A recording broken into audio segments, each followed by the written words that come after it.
السلام علیکم ورحمۃ اللہ وبرکاتہ۔ شروع اللہ کے بابرکت نام سے جو بڑا مہربان اور نہایت رحم والا ہے۔ حج کی 10 راتوں سے غفلت کیوں؟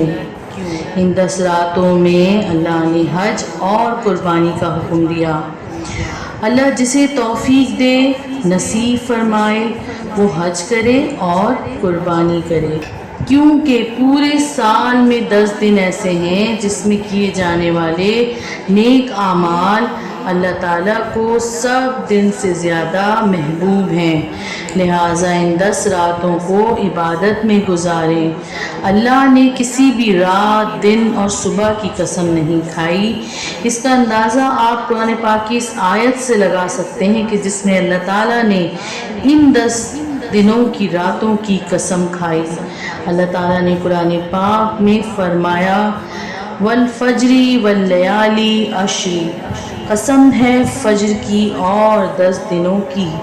نبی کریم صلی اللہ علیہ وآلہ وسلم نے ان 10 دنوں میں سخت ترین محنت کر کے عبادت کی۔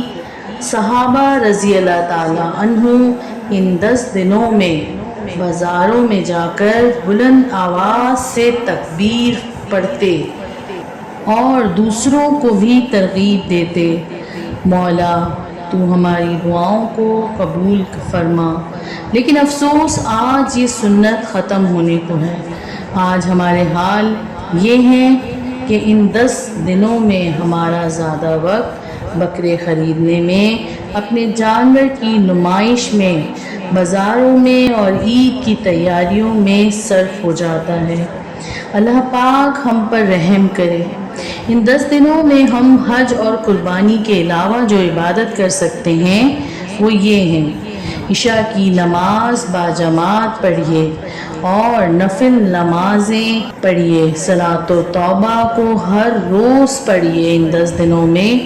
اس کے علاوہ 100 مرتبہ درود شریف روزانہ پڑھیے۔ تیسرا کلمہ 100 مرتبہ روزانہ پڑھیے۔ استغفار 100 مرتبہ روزانہ پڑھیے۔ روزے رکھیے ان 10 دنوں میں اور دوسری تمام نوافل کا بھی اہتمام کیجیے۔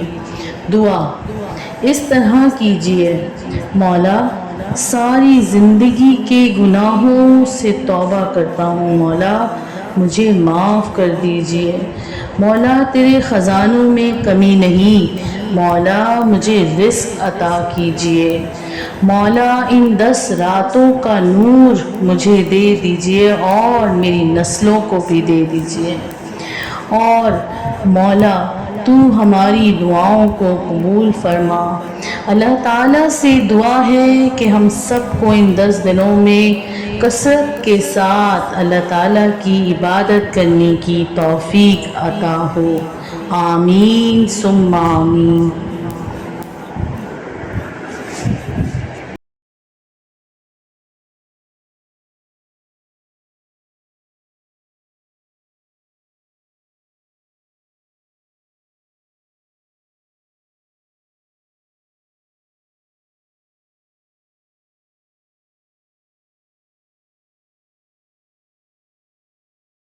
لا